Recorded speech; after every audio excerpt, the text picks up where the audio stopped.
Entonces, esa es la gracia de Urbanitae, que coges un activo dentro del mundo inmobiliario, que es la promoción de vivienda, que es donde hay mucho margen y donde se ha hecho, la mitad de los ricos de España se han hecho con la promoción inmobiliaria, pero no se han hecho comprando pisos, se han hecho desarrollando pisos y vendiéndolos. Y la gracia de Urbanitae es conseguir que eso lo hagan entre mucha gente. En inmobiliario ahora hay un espacio súper interesante que es desarrollar las promociones. Me refiero, no es tan rentable comprarte un piso acabado, pero lo que sí que es rentable es comprar un suelo y hacer un edificio y venderlo. Crescenta, que es una plataforma para que la gente desde 10.000 euros pueda invertir en capital privado.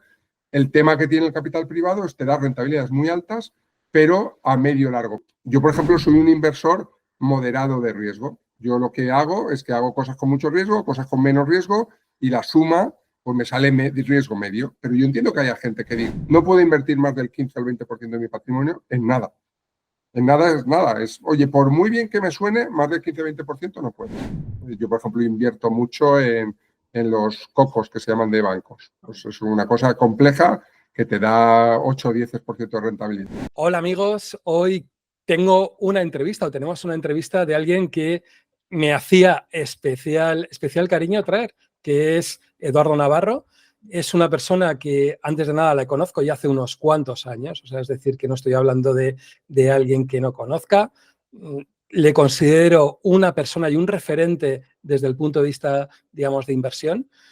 Y realmente muchos de vosotros igual no le conocéis, o sea, dentro de quién es este tal Eduardo Navarro, pero si os diría por ejemplo, Urbanitae, muchos de vosotros conocéis Urbanitae, o yo qué sé, Crescenta, ¿no? Que digamos que es su proyecto más nuevo que, digamos, ha empezado, ¿no? Entonces, yo creo que una de las dos grandes revoluciones más o menos que yo creo que estamos teniendo en España desde el punto de vista de hacer que las finanzas se acerquen a las personas normales, ¿vale? Yo creo que se lo debemos a Eduardo Navarro, ¿no? O sea, porque que no parezca pelota, Edu, pero la verdad, o sea, cuando te encontrabas muchas veces desde el punto de vista de banca privada, ¿no? Entras banca privada, ¿qué diferencia hay entre una banca privada y alguien pues normal, ¿no? Y te vendían pues temas de invertir en proyectos o en empresas de capital riesgo, como puedes hacer a través de Crescenta, o entrar en inmobiliario,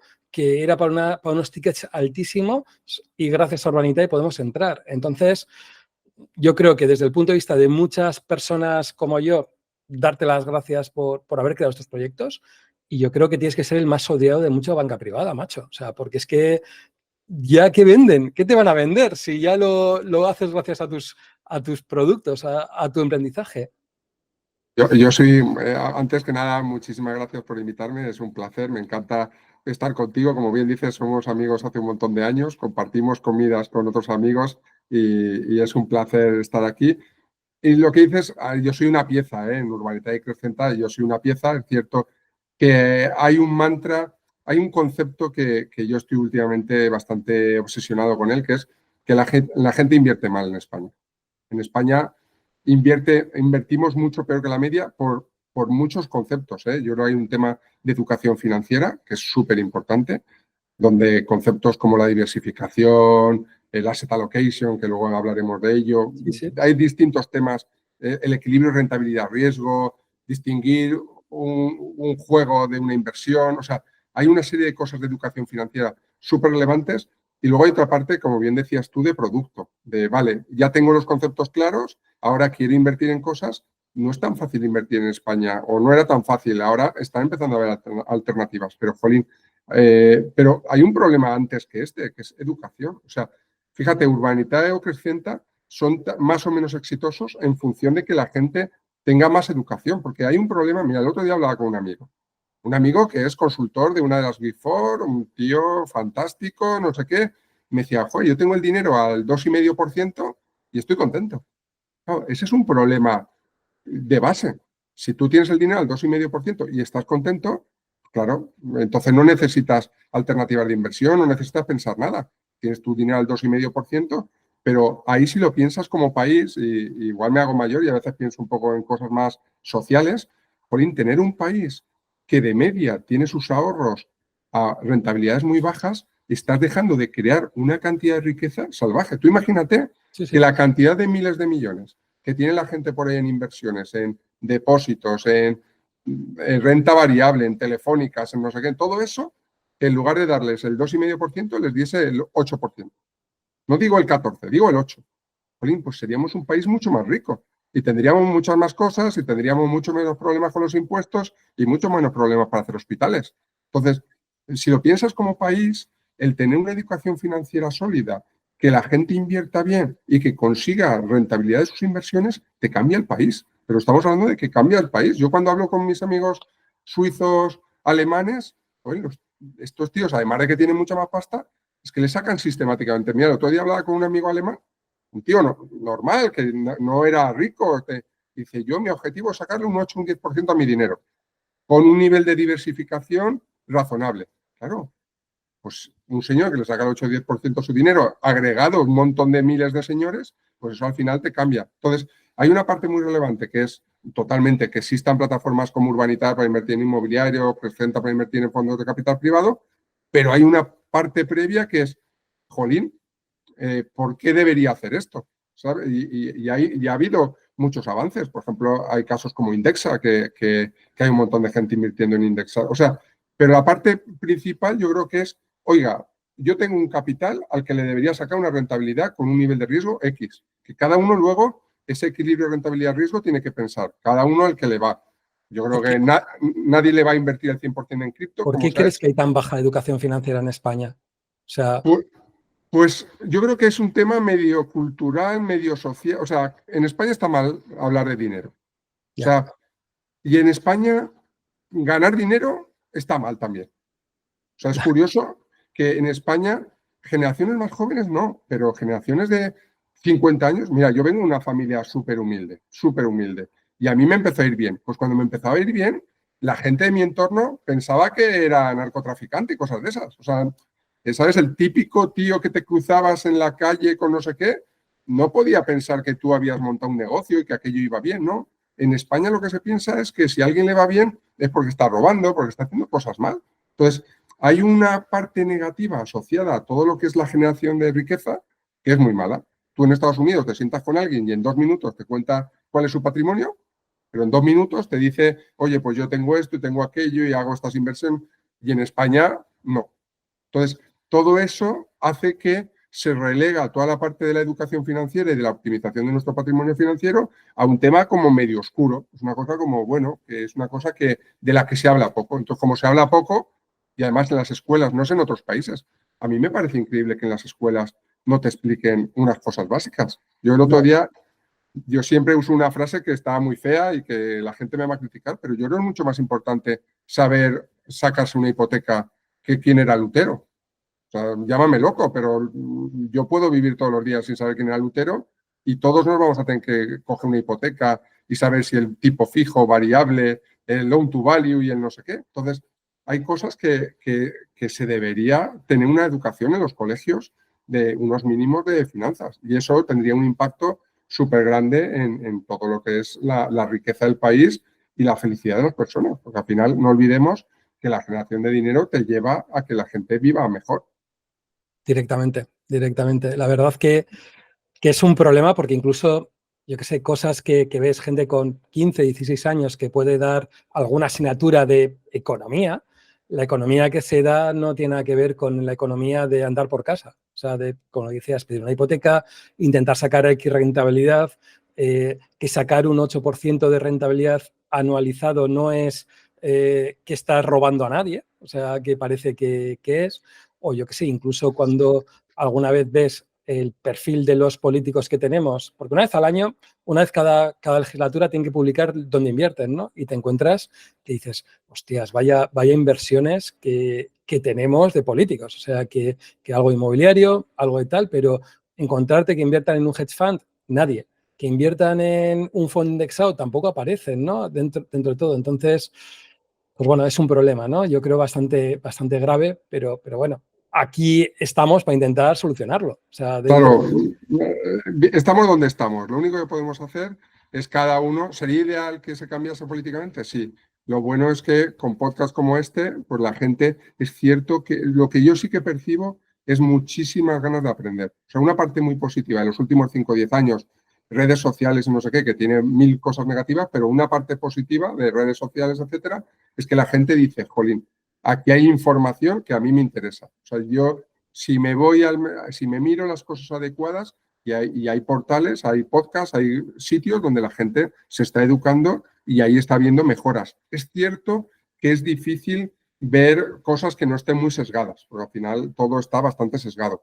Pero, jolín, vamos avanzando. Yo creo que labor como la que estás haciendo tú, esto suma porque es súper importante que la gente sepa. Si el tema es saber, una vez sabes, cada uno que tome sus Que decisiones. tomes sus decisiones. O sea, yo, por ejemplo, para mí, a mí me impactó muchísimo lo de cripto, lo de Bitcoin, y ya sé que seguramente un montón de gente que nos vea, pero la gente, yo veía chavales de 23 años que tenían 2.000 euros y que los 2.000 euros los metían en Bitcoin. Y es, oiga, no me voy a entrar si Bitcoin es mejor o peor inversión, Sí, sí.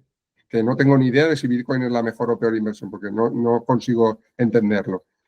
Pero lo que sí que entiendo es que no puedes meter el 100% de tu patrimonio en una inversión con volatilidad. O sea, eso es indiscutible.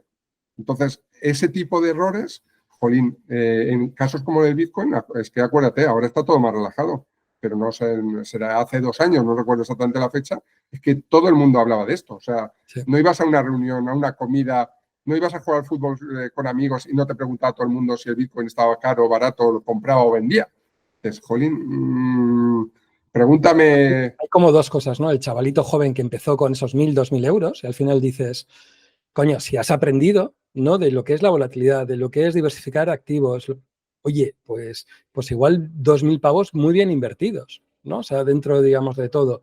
Pero a mí lo que más me sorprendía era gente con patrimonios relativamente elevados que de repente se ponían a hablar de Bitcoin como si no hubiera, digamos, un mañana, ¿no? O sea, y que había que estar, ¿no? Y dices, pero a ver, ¿cuántas cosas ha habido auténticos cracks, ha habido problemas? O sea, que una cosa es que tengas una cartera enorme y que diversifiques un poco, ¿no? Pero encontrarme, yo he visto a gente que meterse todo, o sea, meter un all-in directamente y dices, pero ¿cuándo es lo que no entiendes de diversificación, ¿no? A la hora de, digamos, de hacer cosas. Pero bueno. Pero fíjate, para que veas que no soy sospechoso, tan mal veo lo de Bitcoin como veo que heredes 50.000 euros y te compres un piso. O sea, tan mal veo lo uno como lo otro.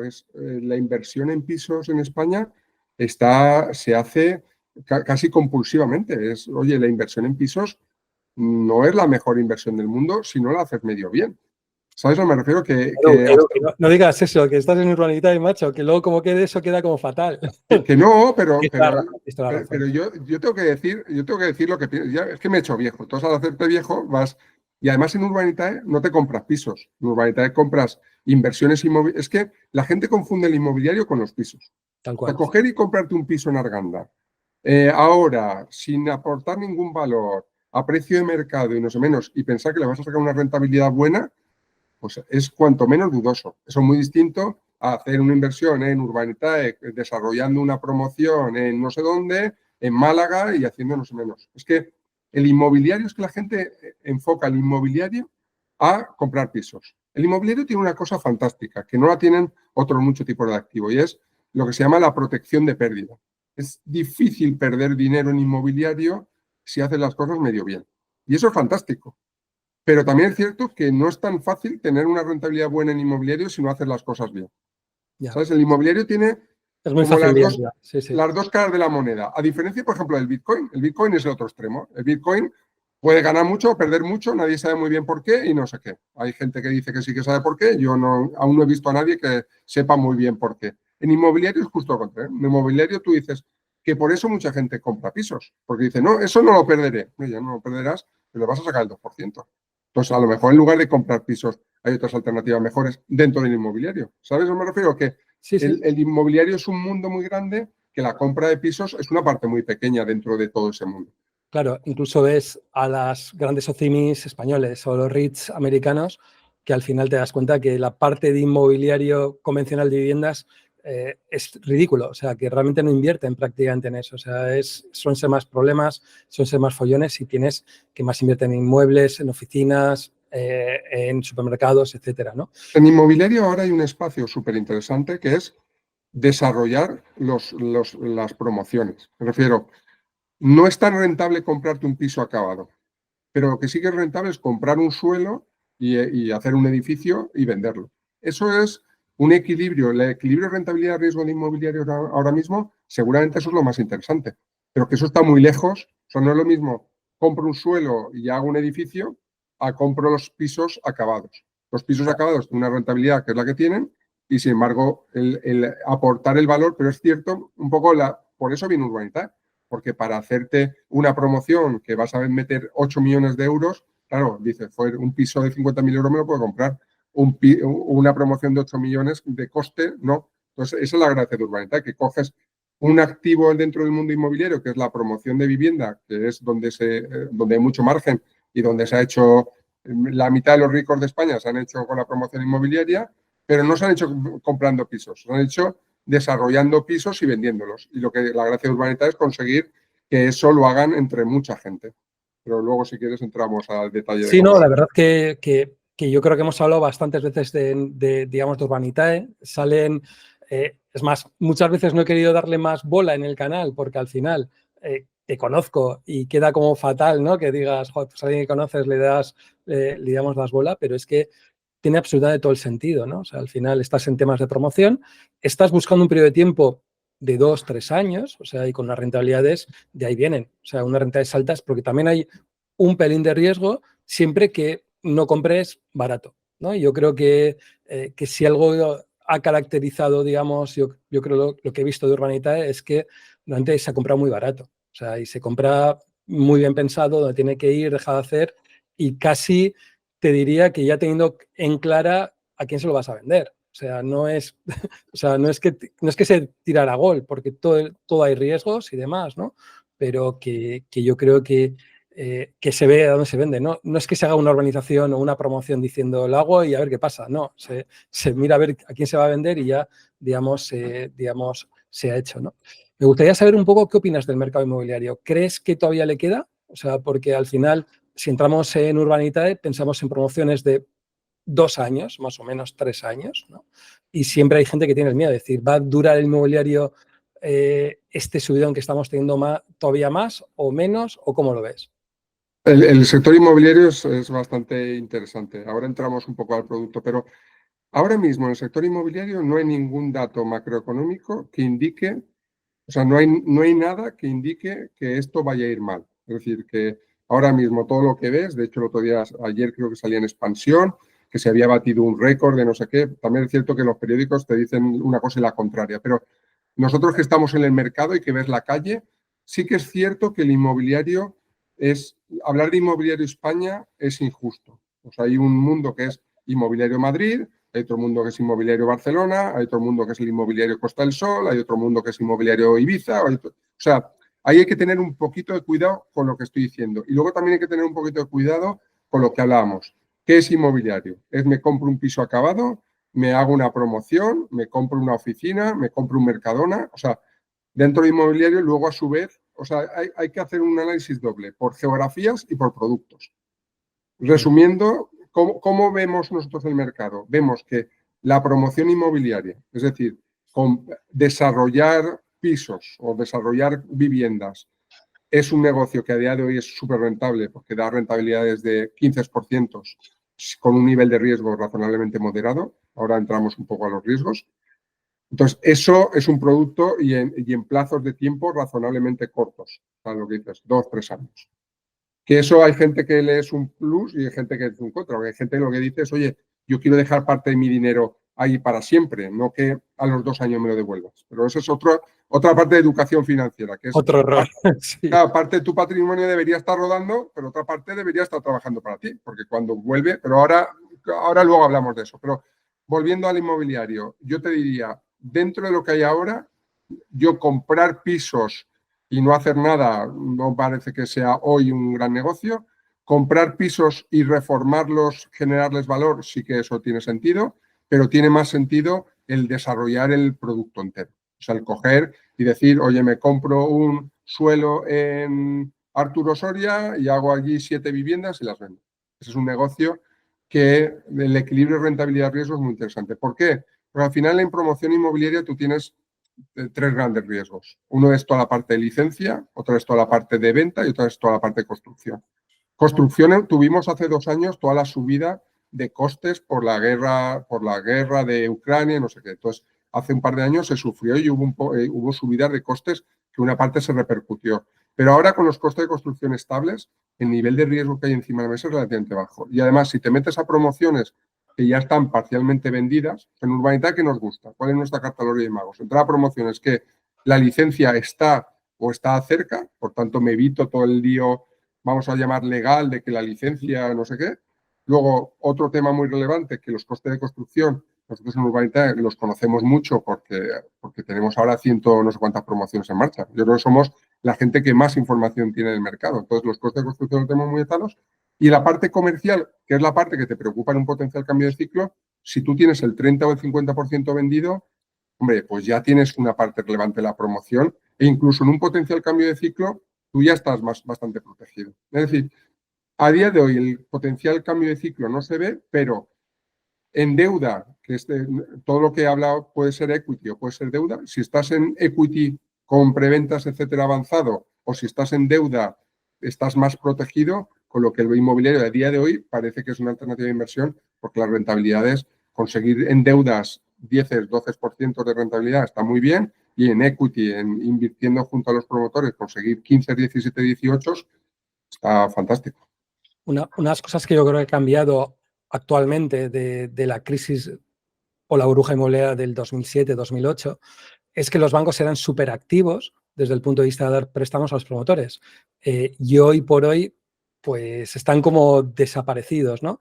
Yo creo que un poquito el secreto también de Urbanita es haber entrado ahí, ¿no? O sea, de poder dar esa solución de socios, de partners, que los bancos no lo han hecho. ¿Por qué crees que los bancos pasan directamente al inmobiliario? O sea, porque es que ves a gente que quiere promover y te das cuenta que lo lógico sería que fueran y pasan completamente de ellos.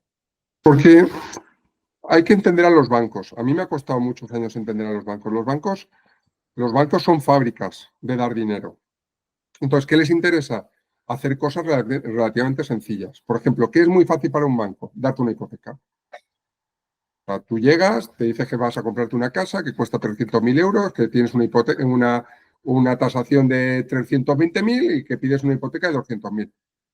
Eso, súper fácil, pones tu firma, la tasa de impago es muy baja y un tema que es un tema de detalle, pero es una cosa que se llama internamente el coste de capital que le consume el banco es muy bajo. ¿Qué pasa con los préstamos promotores? Que son los préstamos que necesitan los promotores, que son mucho más complicados. Son mucho más complicados, les consumen mucho más capital y al banco conceptualmente, y es un negocio mucho más pequeño. Ten en cuenta que el negocio de las hipotecas, tú te enganchas ahí 30 años con tu hipoteca. El préstamo promotor dura 2 años. Entonces tú piensas, o sea, si lo ves desde el lado del banco, dices, a mí me ha costado entenderlo, pero dices, sí, no, a ver, tío, que a mí me pasa, o sea, que claro, ten en cuenta, tú tienes un negocio que son las hipotecas, que es imposible que te las impaguen, porque todo el mundo paga su hipoteca y se queda 30 años enganchado. Claro, tú cuando dices, no, esto es Euribor más no sé qué, que no es tanto, hombre, no es tanto en 2 años. En 30 años, tú miras una hipoteca, la cantidad de pasta que le pagas al banco es tremenda. Entonces, la rentabilidad de ese producto no tiene nada que ver con la del préstamo promotor. Con llegar a un promotor, tienes que ver si ha vendido, si no ha vendido, si Soria es un buen sitio, o sea, tienes una complejidad de análisis que la hipoteca no la tiene. Y luego una estás 2 años y en la otra estás 30. Si lo miras desde el lado del banco, dices, no tiene sentido. Es justo al revés. ¿Para qué me voy a meter yo a dar préstamos promotores? Entonces es cierto que el mercado se ha roto y que la irrupción de actores como Urbanitae pues ha venido a cubrir ese hueco, tiene todo el sentido. O sea, los promotores necesitan financiación y los bancos no se la dan por esos motivos. Muy bien. Quería un poquito, o sea, los dos procedemos de familias muy humildes y la idea un poco es dirigirnos a esas personas, ¿no? Es decir, una familia humilde que tiene unos ahorros, ¿qué es lo que le recomendarías? O sea, desde el punto de vista de, pues, perfil que tenga 20.000, 30.000 euros, por ejemplo, luego seguro que hay más y tal, pero 20.000, 30.000 euros, ¿qué le recomendarías desde el punto de vista de inversión? ¿Qué es lo que le dirías que hiciera? Yo el principio básico que uso en todo esto es la diversificación. Sea el patrimonio más grande o más pequeño, lo que no puedes hacer es meter todo el dinero en la misma cosa. Correcto, sí. El gran error que yo veo sistemáticamente es, tengo 20.000 euros, me compro un piso. Me cojo una hipoteca, compro un piso, que he visto un vídeo en YouTube, que no sé qué. Y coges todo tu dinero y lo metes en una cosa.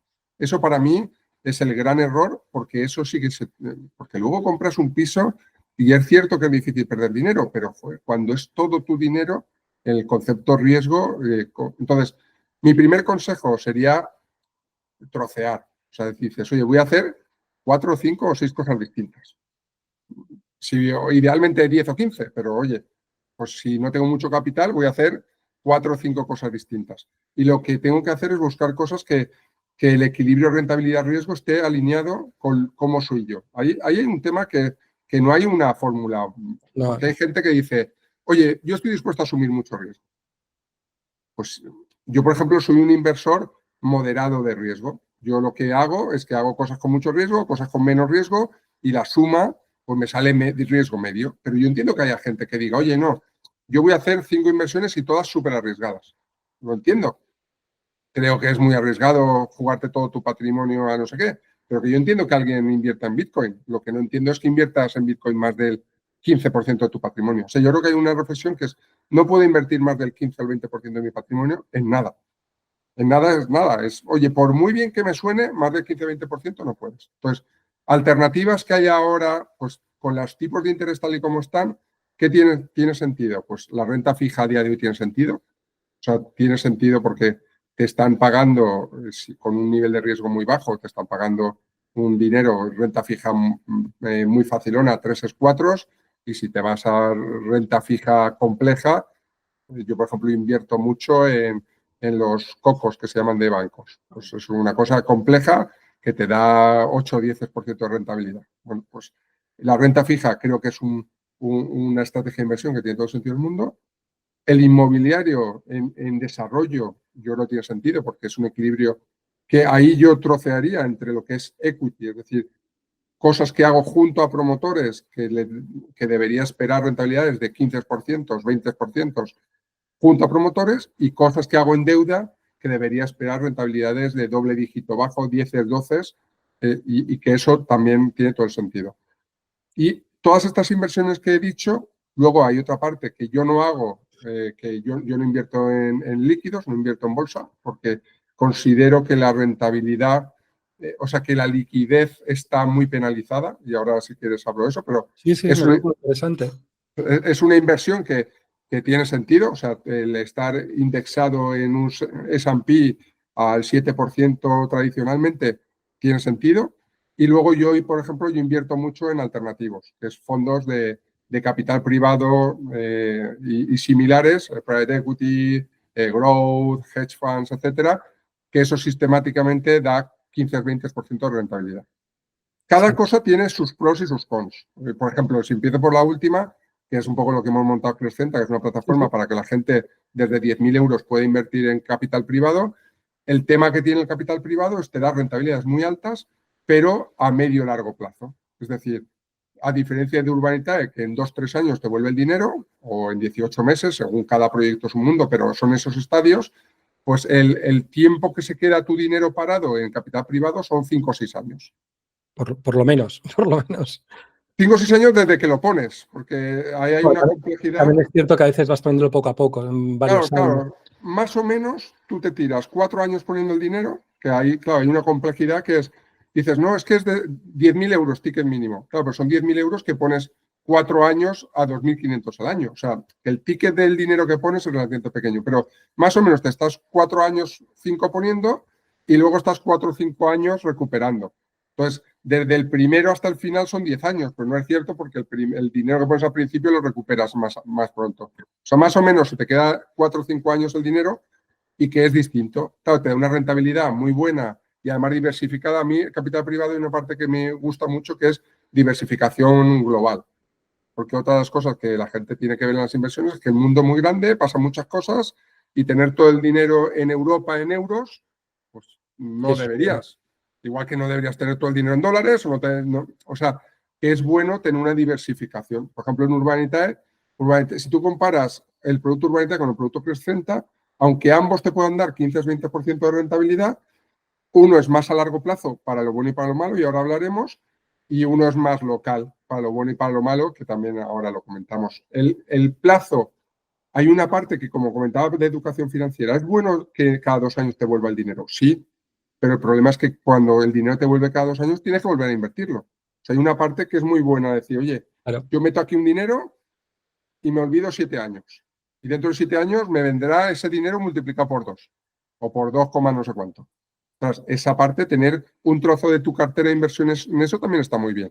Pero es una inversión a largo plazo. O sea, el concepto de diversificación tienes que, es como un puzzle que tienes que intentar encajar productos que tienen sentido, geografías que tienen sentido, con las rentabilidades que tienen sentido y que todo eso encaje. Entonces, a mí mucha gente me pregunta, ¿y tú qué haces? Pues yo ahora mismo tengo más o menos un poco menos de un tercio, a lo mejor un 20% en renta fija en sus distintos eso, un 35% o así en inmobiliario y un 35-40% en capital privado. Eso es mi cartera, pero porque yo soy un caso muy raro que no tengo dinero en renta variable. Sí.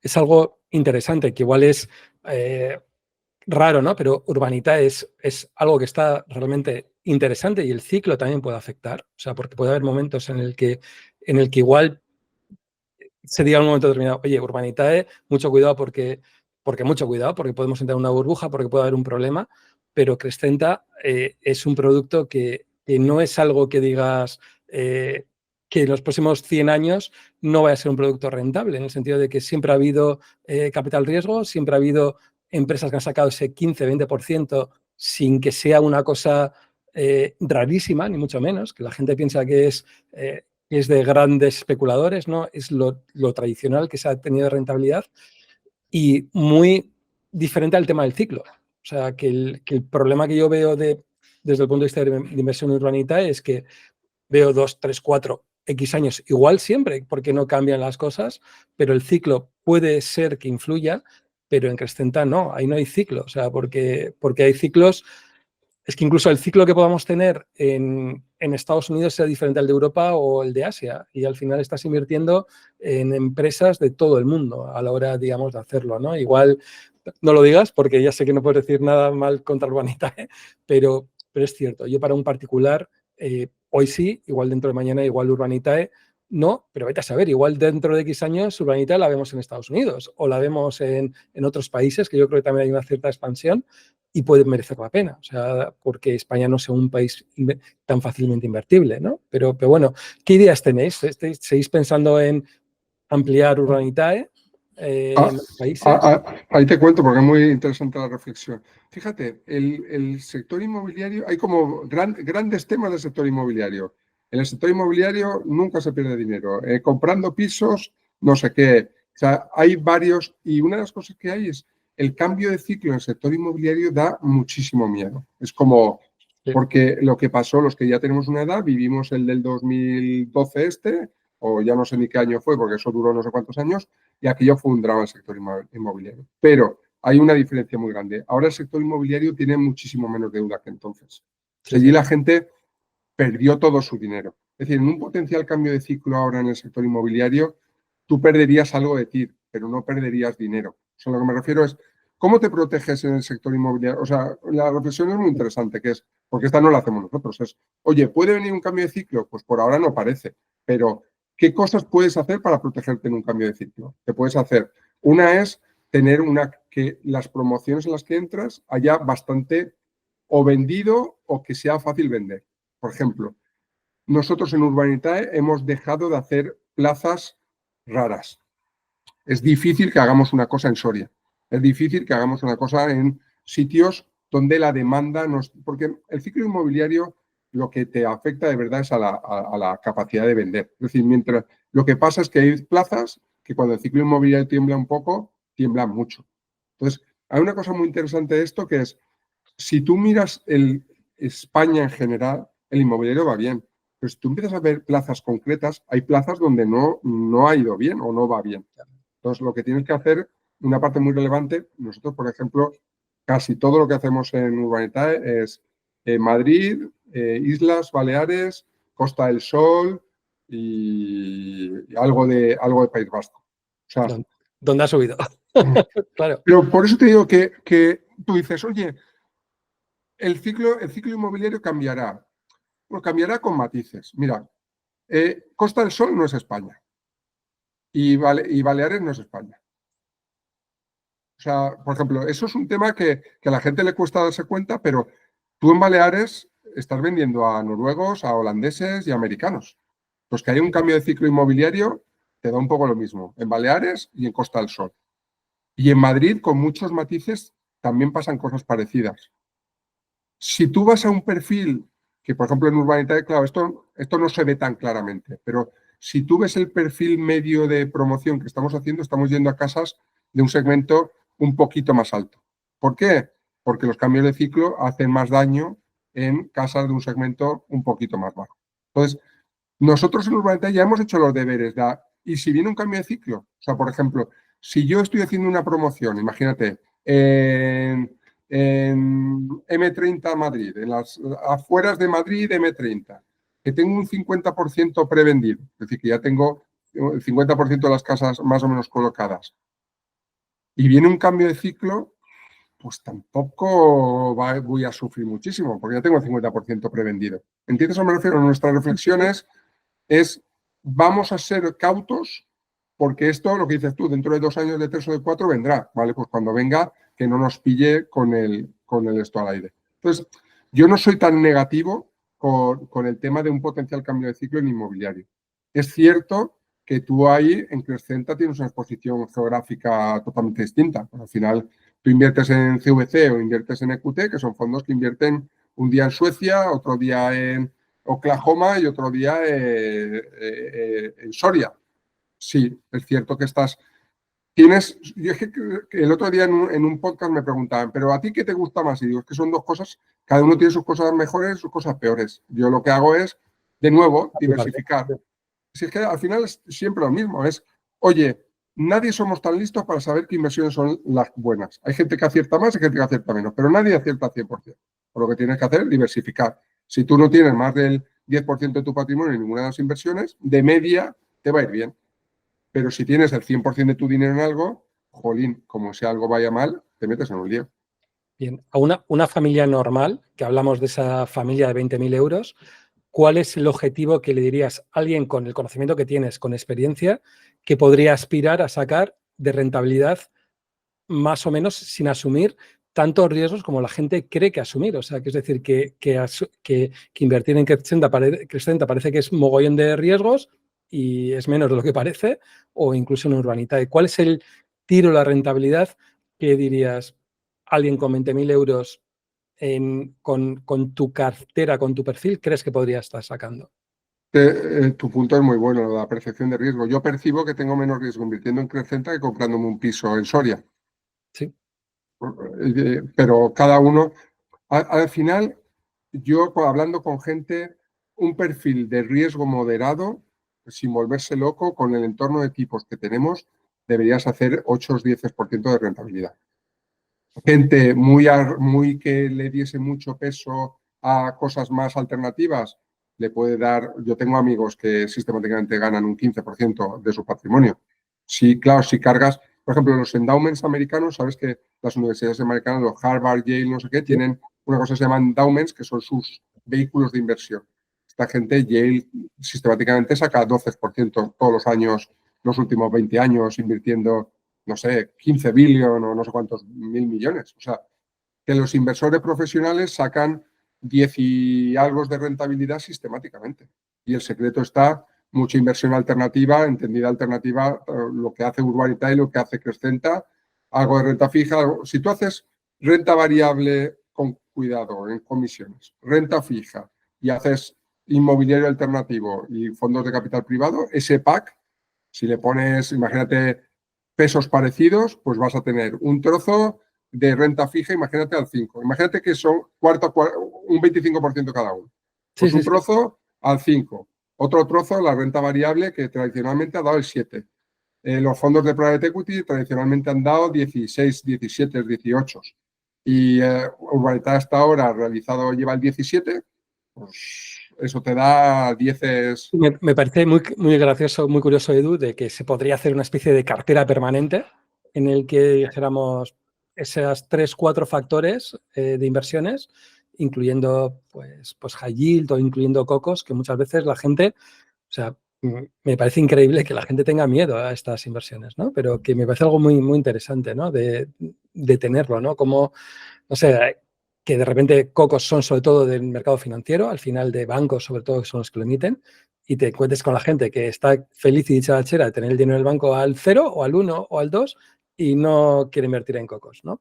Pero bueno, es Pero hay mucha gente que hace muy poco análisis. O sea, hay gente que está muy tranquila invirtiendo en Bayer, que tiene el lío este de Monsanto, que ya veremos cómo acaba, no sé qué, y sin embargo, y se invierte en renta fija de Bayer y está tranquila, y luego en un coco de BBVA está intranquilo. Dices, hombre, yo creo que a todo le tienes que poner el precio. Es decir, ¿qué es más interesante? ¿Renta fija de Bayer al 6 o un coco de BBVA al 10? Pues, para mí no hay color. Pero no, es que el coco es un poco menos líquido. Es que el tema de la liquidez, ese es otro de los grandes temas. Es cierto, la liquidez es relevante, pero ¿cuánto precio tiene la liquidez? Es decir, dos activos de la misma calidad, uno líquido contra uno no líquido, ¿cuánto valdría eso? Yo entiendo que eso vale un 2%, un 3%, pero no un 10%. Entonces yo, por ejemplo, ¿por qué invierto muy poco en renta variable, en bolsa? Porque el famoso Standard & Poor's tradicionalmente te ha dado el 7 y los fondos de private equity tradicionalmente han dado el 17. Entonces, entre el 7 y el 17, dices, ya, no es líquido. Bueno, ya, pero es que entre el 7 y el 17 la diferencia es tan grande que prefiero un activo no líquido al 17, que además eso cada vez es menos verdad, porque con las plataformas digitales cada vez las posiciones de capital privado de private equity son más vendibles, o sea, que no son tan vendibles, o sea, no puedes coger como una acción que en 10 minutos o en un segundo me deshecho de mi posición, pero no es eternamente ilíquido.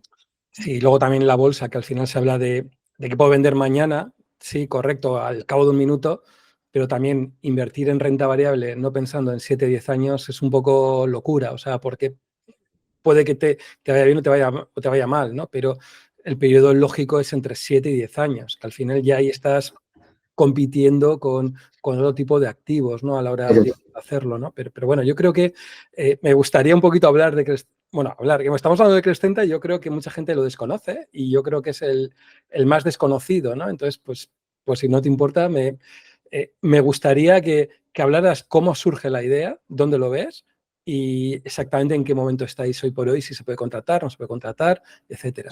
Te cuento. Básicamente, yo he estado 20 años y sigo de presidente en un fondo de capital privado, de private equity, y la rentabilidad de los fondos de capital privado es muy alta. O sea, hay muchos fondos, por ejemplo, Insight, que es un fondo americano muy bueno, pues lleva 30 años sacando rentabilidad del 25% anual, neto. 25%, es una pasada. Entonces, claro, y es un fondo de 15.000 millones. O sea, esto no es que te estoy hablando de que hay unos tíos en una cabaña en Minnesota, no, unos tíos con un fondo de 15.000 millones y que sistemáticamente consiguen esas rentabilidades. Pues claro, si te cuento esto, tú dirás, joder, ¿y cómo yo no he oído hablar de esto? ¿Cómo yo no he invertido esto? Esto es, si me estás diciendo que el Standard & Poor's da el 7 y estos tíos dan el 25, oye, invierto mañana. El problema que tiene esto es que el capital privado está enfocado a inversores profesionales.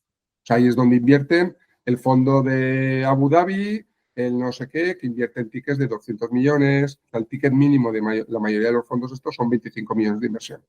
O tú llegas y dices, yo quiero invertir. Y bueno, pues a partir de 25 millones hablamos. Pues claro, el problema que ha habido hasta ahora es que había unos productos de inversión muy interesantes, pero que no eran accesibles para la gente. Pues yo viniendo de ese mundo y también con la experiencia urbanitaria dije, jolín, aquí lo que tenemos que hacer es que la gente de la calle pueda invertir. Entonces, hubo un cambio regulatorio, también eso ha ayudado mucho, en el que el ticket mínimo bajó de 100.000 euros a 10.000. O sea, hasta hace un año y algo, el ticket mínimo que podías invertir, más allá de que el fondo además no te dejase, es que no por por legislación no podías invertir menos de 100.000 euros. Entonces eso ha cambiado a 10.000 euros. Entonces se ha puesto la situación perfecta para acercar esto, para democratizar lo que es la inversión en capital privado. Entonces lanzamos Crescenta, nos tiramos un año desarrollando la tecnología, hay que hacer una gestora, registrando en la CNMV, haciendo todo eso y salimos al mercado, soy un desastre con la fecha, pero en marzo, abril, mayo de este año salimos al mercado. Entonces, básicamente lo que hemos lanzado son 2 vehículos, uno que llamamos The Growth, de donde está Insight y están los fondos que han invertido en Idealista, ahora te comento un poco, sí. Y uno de Growth y otro de Buyouts. Entonces, por ahora han invertido como 500 inversores unos 50 millones de euros en tickets medios de eso, de cantidades relativamente de 100.000 euros de media. Ahí hay gente que ha invertido 10.000 y hay gente que ha invertido 500.000. O sea, ahí tienes un poco de todo. Y lo que estamos haciendo ahora mismo es eso. Se abrió en segundo trimestre del año y estamos en periodo. Estamos súper sorprendidos de lo bien que ha ido. Fíjate que teníamos unos objetivos del año, un tercio de los que tenemos ahora. Hemos triplicado los objetivos del año porque es cierto que la recepción... Es que cuando a alguien le dices, jolín, tienes un activo que esto da sistemáticamente entre 15 y 20% de rentabilidad. Es muy interesante. Claro, si te digo que el ticket mínimo son 10 millones, entonces dices, pues ya no me viene bien esta semana. Pero si te digo que son 10.000 euros, jolín, es muy, muy interesante. Entonces, además, en Crescenta hemos hecho una cosa muy chula, que también estamos haciendo cosas parecidas en Urbanitae, que es hacer una plataforma de educación financiera. Porque el capital privado es un producto que tiene su complejidad, esto de que el dinero no se pone al principio, que los periodos son más largos, etcétera. Entonces hemos hecho un montón de vídeos para educar a la gente de cómo se invierte. Y eso está ligado con lo que te decía al principio, que es súper relevante la educación financiera y la gente nos está valorando, toda la parte del portal de educación financiera nos lo está valorando tanto o más que la plataforma, más no, pero porque lo que más valora la gente, yo en Urbanitae cuando cogemos y repartimos 10 millones a 2.000 personas, en la satisfacción que tiene eso, es como un montón de gente que ha ganado 1,5 veces su dinero, no sé qué, jolín, es la leche.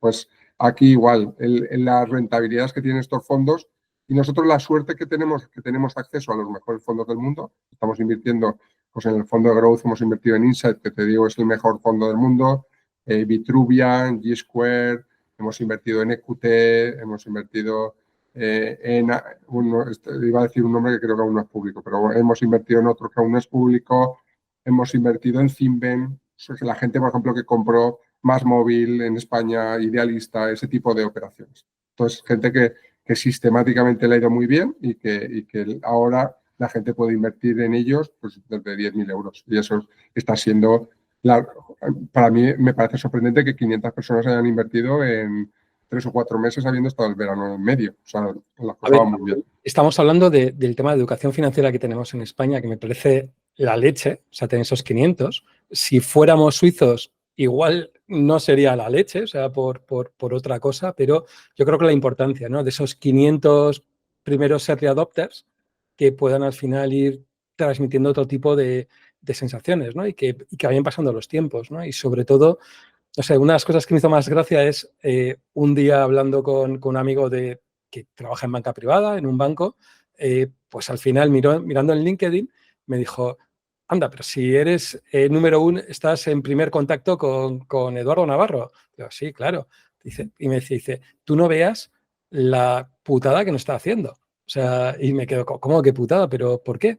Dice, sí, porque es que nuestra base muchas veces de trabajo era poder a determinadas personas venderles ese producto de banca privada y de repente en Crescenta pues están dándolo a todo pichi, o sea, que con solo 10.000 euros. O sea, que es que me decía, dice, a ver qué vendo yo a la hora digamos, de producto diferente que no estén, ¿no? Y me hacía mucha gracia, ¿no? Porque decía, bueno, pues da servicio, da más cosas, da otro tipo de productos o lo que sea, digo, pero para la persona normal es un producto que es eso y que no tienes que poner los 10.000 euros, que eso yo creo que es la parte, al principio la gente no lo ve, o sea, que puedes ir invirtiendo 2.500 en los próximos 3-4 años y yo creo que 2.500 euros puede la mayor parte de la gente, o sea, por lo menos, decir, prueba esos 10.000 euros, ¿no? Prueba a ver qué pasa y luego al cabo de esos años pues descubres cómo te ha ido, ¿no? A la hora de hacerlo, pero me hizo mucha gracia, ¿no? Como desde el punto de vista de banca privada vas a ser uno de los odiados, Edu, seguro, ¿eh? Pues hay una parte que no te sacó, pero que también es relevante. Para la mayoría de las clases, nuestras comisiones son la mitad que las del mercado. Porque nosotros otra cosa que vemos es, esto no es un mercado, esto en Crescenta no es que entren 4 y pegarle su sartén. Esto es que de verdad se democratice y que haya 1 millón de personas o las que sean en España invirtiendo en capital privado. Entonces la manera de hacer eso es con comisiones razonables. Es cierto que relacionado con la educación financiera, eso, por ejemplo, pues es cosa que la gente mira menos de lo que se debería. O sea, una parte de toda esta historia es que, jolín, que a veces, por eso parte del éxito de los indexados. La parte del éxito de los indexados es, oye, ya que el subyacente es el que es, pues vamos a quitar las comisiones. Pues en capital privado pasa parecido. Si yo te cobro la mitad de comisiones que el de al lado, pues vas a tener muchísima más rentabilidad. Entonces, hay un equilibrio ahí que, además de que el producto es mejor, si te cobro menos comisiones, pues que es cierto que tú te sientas 10 minutos a aplicarle Crescenta a alguien y es difícil que no invierta, porque es un producto muy, muy interesante. Lo que pasa es que es cierto que tiene un grado de sofisticación, lo que dices tú, que el dinero se pone poco a poco, que tienes que entender que, oye, que inviertes en EQT y dices, ¿y cómo gana dinero EQT? Oye, pues si EQT compró Idealista por 10, por decir un número, y vende por 25, pues así gana el dinero. Ah, ostras, pues es verdad. Pues ahora, entonces, cuando la gente ve todo eso, dice, ¿y esta gente eso de comprar Idealista por X y venderlo por Y, eso lo hace? Pues sí, mira, lo hacen todas las semanas, mira, todas las que hacen. Pues es gente que sistemáticamente, comprando y vendiendo empresas, gana unas rentabilidades muy buenas. Entonces, eso cuando la gente lo entiende, dice, vale, entonces ya entiendo cómo hacen el dinero. Veo los últimos 20 años que estos tíos llevan ganando el 20% de los últimos 20 años. Jolín, y puedo acceder desde 10.000 euros y con comisiones bajas. Oye, ¿dónde está el truco? Pues esa es parte del secreto, que el producto es muy, muy interesante. Bien, también creo que estáis desarrollando una posibilidad de una especie de mercado secundario, es que no se llamaría mercado secundario, sino que gente que de repente se encuentre con problemas y quiera vender antes la participación, digamos, que pudiera hacerlo, ¿no? Que es algo también bastante innovador, o por lo menos a mí me ha parecido que no lo he visto en ningún sitio, ¿no? Y bueno, yo creo que es algo interesante, no sé cómo se os ocurrió, o sea, porque es que yo creo que es que lo que te decía, mi amigo de banca privada me decía, y encima hacen esto, o sea, que es que le estás rompiendo, macho, le estás rompiendo mucho, ¿eh? Lo ideal es, tanto en Urbanita como en Crescenta, sería que si yo un día quiero vender mi posición no sé qué, pueda venderla. Entonces, estamos trabajando con el regulador y etcétera, de cómo estructurar eso, porque es una cosa perfecta. Es, oye, si el único pego que tengo es que esto es líquido, oye, pues si consigo que sea líquido, no líquido como en bolsa, pero oye, si hay ventanas de liquidez, o sea, al final es tener una especie de Wallapop, por decirlo de alguna manera. Es, oye, yo tengo una bicicleta que la quiero vender, pues alguien me la querrá comprar. Cuando tú en la plataforma, en Urbanitae hay 150.000 inversores, pues con 150.000 personas, difícil será que alguien no diga, oye, si lo vendes al precio adecuado, ¿sabes? Si yo vendo una bicicleta en Wallapop al precio adecuado, alguien me la comprará. Pues esto es lo mismo. Entonces, eso ya es la manera de hacer un producto semilíquido y ya es el único pero que puedes tener, decir, es que son muchos años, o en Urbanitae, oye, es que esto si es 3 años es mucho.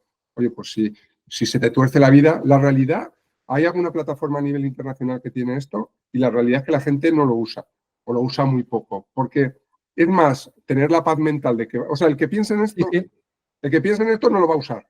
¿Sabes? Eso me refiero a que el que lo usa es el que dice, si, oye, ¿qué puede pasar? Que claro, que no sé qué, ese es planificado, lo tiene organizado y seguramente no lo va a necesitar. Pero es cierto que la idea es que la gente tenga las inversiones mucho más fáciles. El tema de las comisiones, hemos hablado poco, pero las comisiones es un tema súper relevante. O sea, parte de la rentabilidad que no perciben los inversores es porque se lo está llevando alguien en medio.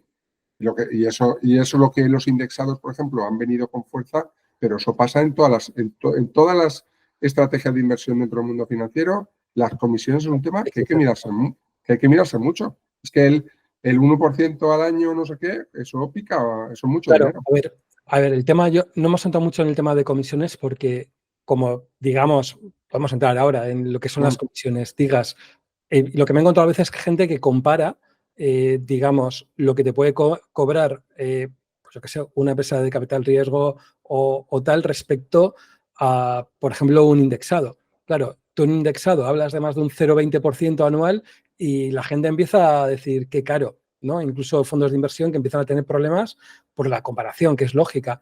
Pero bueno, las comisiones, ¿cómo serían más o menos? ¿Cómo estarían en Crescenta? ¿Cómo lo tendríais, por ejemplo? Comparado con un banco azul o rojo, digamos. No, aquí hay clases, mira, hay clases, entonces cada una de las clases tiene, o sea, hay unas clases que son tickets de 50.000 euros, etcétera, hay clases que son tickets de 500.000 y hay clases que son tickets de 1 millón o de 2, o sea, cada una de clase, pero de media, si tú coges las clases, más o menos son la mitad de lo que te encuentras en el mercado. Digo, sin hablar de los azules y los rojos, en general, tú coges las opciones que hay en el mercado, claro, es un impacto muy, muy grande. Además, aquí ten en cuenta que el indexado, como tú estás hablando de rentabilidades objetivos de 7, 8 o lo que sea, claro, 20, 0,20 encaja, pero no sé qué. Aquí estás hablando de rentabilidades objetivos de 17, 18. Es que claro, yo cuando oigo, por eso cuando la gente me pregunta, ¿y tú por qué no inviertes en líquidos? Digo, Colín, es que 7 es contra 17, es que la diferencia es más del doble de rentabilidad. Es una pasada. El problema yo veo más que, o sea, igual no he entrado tanto en comisiones porque creo que saber elegir bien dentro de lo que hay hay muy buen producto que puede sacar rentabilidades muy potentes, pero también hay producto que es bastante mediocre, o sea, dentro, digamos, de todo. Entonces, creo que la selección de esos fondos es realmente importante. O sea, es decir, o sea, la comisión es importante, no digo que no sea importante, pero el objetivo es un 17, un 18. O sea, si me van a cobrar un 2, un 3%, no me importa porque al final me va a quedar un 15, un 14%. Pero me interesa sacar los buenos dentro de que me hagan ese trabajo, ¿no? Dentro de los regulares que van a sacar ese 7, 8% o otras cantidades, ¿no? Entonces, es importante la comisión, pero es muy importante que los que estén seleccionando dónde se invierte sean gente que viene de ahí. O sea, es decir, que sepan quiénes son los buenos o los malos.